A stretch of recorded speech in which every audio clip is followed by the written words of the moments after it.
Surabaya merupakan kota besar dengan jumlah penduduk yang padat. Banyaknya penduduk berdampak pada banyaknya penumpukan sampah yang dihasilkan, baik sampah organik maupun anorganik. Menurut Aisyah, sampah yang bisa dikelola oleh Dinas Kebersihan dan Pertamanan Kota Surabaya serta masyarakat Surabaya sekitar 4.807 meter kubik atau sekitar 53,9% dari total timbunan sampah yang mencapai 8.905 meter kubik per hari. Berdasarkan pemaparan tersebut, dapat diperkirakan bahwa sampah yang tidak bisa dikelola setiap harinya akan terus menggunung dan menjadi permasalahan di masa depan. Di sisi lain, Rahmawati berpendapat bahwa sampah berpotensi memberikan sumbangan terhadap meningkatnya emisi gas rumah kaca. Akibat penumpukan sampah tanpa diolah dapat melepaskan gas metana CH4. Apabila penumpukan sampah dibiarkan terus-menerus, maka gas metana akan terlepas dan menyebabkan masalah yang serius bagi bumi, seperti perubahan iklim, pemanasan global, hingga rusaknya lapisan ozon. Untuk mengatasi hal tersebut, salah satu cara yang dapat dilakukan adalah dengan mengolah sampah menjadi barang yang berguna. Sampah organik dapat diolah dengan mudah menjadi pupuk kompos. Pada penelitian milik Wahyono mengenai tinjauan manfaat kompos dan aplikasinya pada berbagai bidang pertanian, disebutkan bahwa pupuk kompos dapat bermanfaat untuk kesuburan tanah. Untuk aspek biologisnya sendiri dijelaskan bahwa kompos mengandung sejumlah mikroorganisme besar seperti Actinomycetes, fungi, dan bakteria.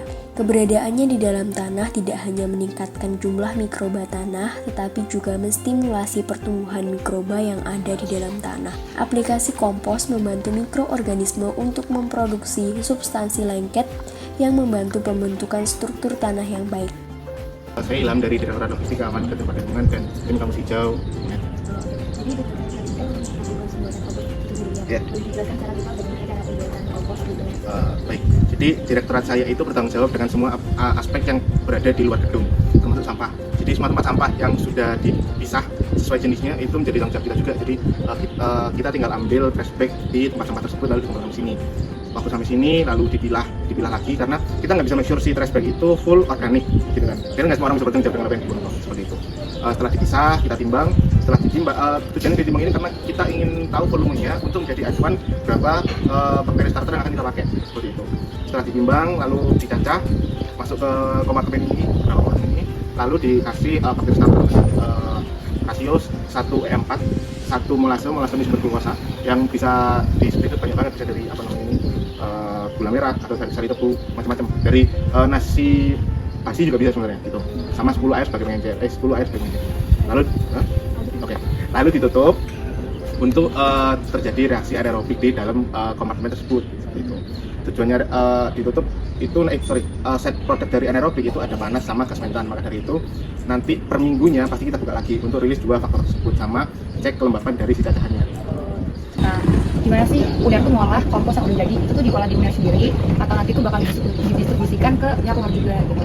Jadi sumber sampah-sampahnya itu semua dari UNER karena emang latar belakang diadakannya rumah kompos atau rumah pengolahan ini adalah UNER ini ingin mandiri dengan sampah yang dihasilkan seperti itu. Jadi UNER menghasilkan sampah, UNER mengolah sampah dan UNER yang akan menggunakan hasil itu sendiri seperti itu. Karena untuk saat ini komposnya pun masih sangat-sangat terbatas untuk memenuhi semua kebutuhan kompos di UNER seperti itu.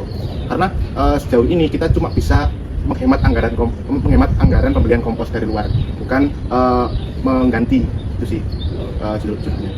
Karena emang kalau kita bicara pengelolaan sampah, emang harus ada TPS 3R dulu, baru nanti kita bisa kira-kira berapa lahan yang bisa kita butuhkan untuk masing-masing pengolahan yang akan digunakan.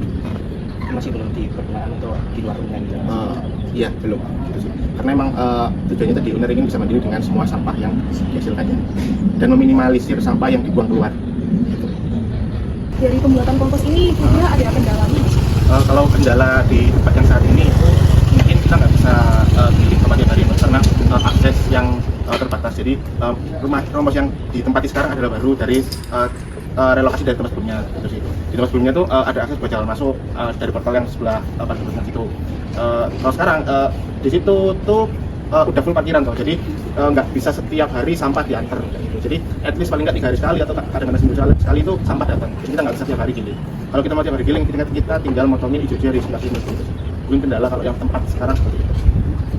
Nah untuk UNER ini sendiri kan tadi Bapak bilang mengelola dan menghasilkan juga memakai kompos dengan UNER sendiri. Kalau untuk penggunaannya itu bagaimana sih Pak prosesnya? Kalau penggunaannya langsung ditaruh aja di tanah, sebenarnya dia tuh sangat-sangat aman dicampur dengan tanah dengan rasio apapun. Tapi biasanya sama teman-teman tuh pakai 50 atau 1 satu tanah sama 1 kompos gitu sih. Dan dipakainya itu di seluruh area taman UNER gitu. Tapi kadang-kadang dalam satu cycle sebulan itu 2 minggu tuh udah habis karena kadang-kadang sama teman-teman fakultas tuh diambil terus. Jadi dari Direktorat Logistik pun penggunaannya nggak banyak.